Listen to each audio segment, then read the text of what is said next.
con uno, David Saucedo. Él es especialista en temas de seguridad pública, consultor en programas de gobierno. David Saucedo, como siempre, bienvenido. Gracias por aceptar la invitación. Buenas noches. Al contrario, Pepe, quiero saludarte a ti, el auditorio, a tus órdenes. Pues, ¿cómo estás viendo? Esto no se había vivido en México, que yo recuerde. Me refiero a una exportación masiva de delincuentes, de narcotraficantes hacia los Estados Unidos. Esto es un regalo para Donald Trump, ¿lo ves así? De alguna manera, un regalo de bodas para que calme la furia un poco el presidente de Estados Unidos. ¿Cómo la ves? Sin ninguna duda se trata de un intercambio, Pepe. Ante la amenaza de la imposición de aranceles a distintos productos mexicanos, Donald Trump ha estado pegándole al talón de Aquiles de México, es decir, la situación en materia de inseguridad. Ha ido solicitando a lo largo de las últimas semanas una serie de situaciones. Pidió el envío de elementos de la Guardia Nacional a la frontera norte, también el incremento de los decomisos de drogas ilícitas también ha ocurrido, sobre todo de fentanilo, el desmantelamiento de narcolaboratorios aparentemente con información de inteligencia que proporcionan los drones con los que ha estado sobrevolando espacio aéreo mexicano.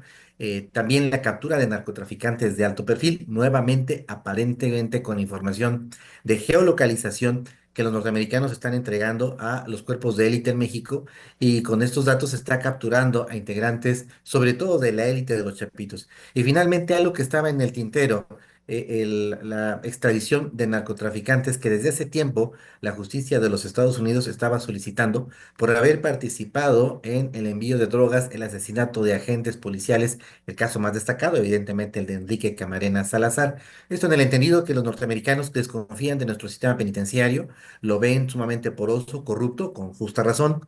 En muchos casos estos narcotraficantes, aunque estaban en prisiones de alta seguridad, pues vivían en el Almoloya Palace, es decir, en prisiones en donde tenían todo tipo de comodidades. Por supuesto que esto fortalece la posición negociadora de México. Se trata evidentemente de una entrega bajo presión, pero da nuevamente un tanque de oxígeno para inhibir la imposición de estos famosos aranceles. Sin embargo, tal y como ocurrió en Colombia en la década de los 80, es posible, es probable que los narcotraficantes reaccionen de manera negativa frente a este cambio, este viraje. Una de las condiciones que les daba el Estado mexicano a los narcotraficantes era la posibilidad de tener su estadía, cumplir sus condenas en cárceles mexicanas, evidentemente en un esquema de bastante comodidad. Pero ahora, frente a la perspectiva de ser capturados y extraditados a los Estados Unidos, tengo la sospecha, por no decirte la certeza, de que muchos de estos personajes que están en la cúpula del narco harán hasta lo imposible por no ser capturados, disparando la última bala, derramando la última gota de sangre que tengan para evitar ser capturados y enviados a los Estados Claro, Unidos. queda claro, hay una guerra. Vamos, no una guerra declarada, expresa, de manera expresa, pero sí de manera tácita en los hechos. Tenemos la impresión de que se ha terminado aquella política eh, de Andrés Manuel López Obrador de abrazos y no balazos, que no quedó más que en una verdadera quimera ridícula. Creo que con esto está marcando la presidenta Claudia Sheinbaum una diferencia con su antecesor y sus antecesores de otros partidos en gobiernos anteriores, salvo tu mejor opinión, claro. No, coincido plenamente contigo, Pepe. Se está cerrando un capítulo en las estrategias en materia de combate a la inseguridad. No es que tengamos una estrategia mexicana, en realidad tenemos una estrategia que acata las directrices de Washington. Habrá que ver cómo reaccionan los grupos del narcotráfico frente a esta nueva política de combate directo a los cárteles, de descabezamiento de los grupos de macrocriminalidad y sobre todo el tema de las extradiciones. Incluso los propios cárteles habían aceptado, frente a la presión de la DEA, reducir los envíos de fentanilo hacia los Estados Unidos. Sin embargo, la guerra civil que hay al interior del cártel de Sinaloa ha inducido a los cárteles para financiar esta guerra a incrementar los cargamentos de droga. El cártel Jalisco Nueva Generación, que parece agazapado, viendo cómo sus rivales de Sinaloa se desgastan en esta guerra civil interminable, ha avanzado posiciones y ha invadido algunos de los territorios, rutas y plazas que estaban bajo Sí, el control del cártel de Sinaloa. Este es un escenario completamente inédito. Estábamos más bien acostumbrados a el combate al narco bajo los esquemas del México autoritario del PRI, después bajo este esquema de abrazos y no balazos, pero ahora estamos viendo una nueva etapa de combate en donde pues prácticamente son las directrices de Washington las que van marcando las etapas de conflicto. Esto sin que los norteamericanos hasta el momento hayan Ve- desembolsado un solo dólar para poder apoyar al gobierno de México en el combate claro. a los cárteles. Está de más decirte que se requieren recursos humanos, financieros y materiales cuantiosos para poder enfrentar y derrotar a los grupos de macrocriminalidad que están en México. Brevemente te pregunto y te pido una respuesta muy corta, David Saucedo.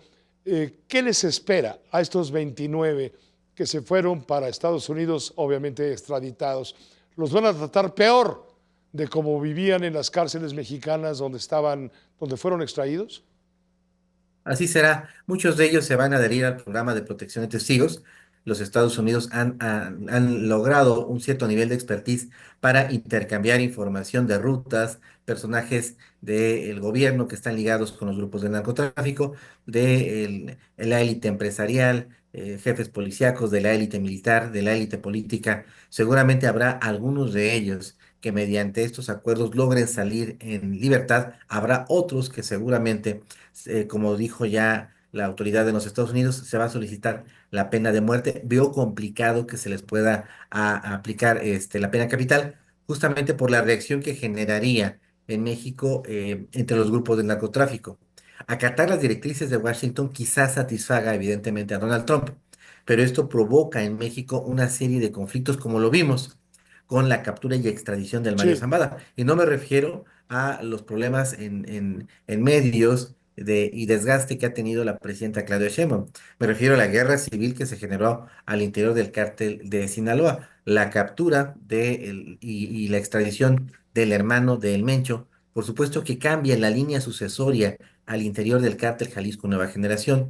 Su hijo mayor también está capturado y está preso en los Estados Unidos. Entonces, se generaría una guerra sucesoria al interior del cártel Jalisco en el caso de que el día de mañana Nemesio Ceguera, alias El Mencho, fuera capturado, fuera asesinado o bien muriera por causas naturales debido a su situación aparentemente sí. grave en materia de salud. Todas estas decisiones tienen un impacto directamente en el submundo criminal de México, consecuencias que pareciera no van a ser positivas para la situación de seguridad en el país. Gracias, David Saucedo. Gracias por aceptar la invitación y permitirnos escuchar tu análisis. No, gracias a ti, Pepe, te mando un abrazo. Igualmente, otro para ti, David Saucedo, especialista en estos temas de seguridad.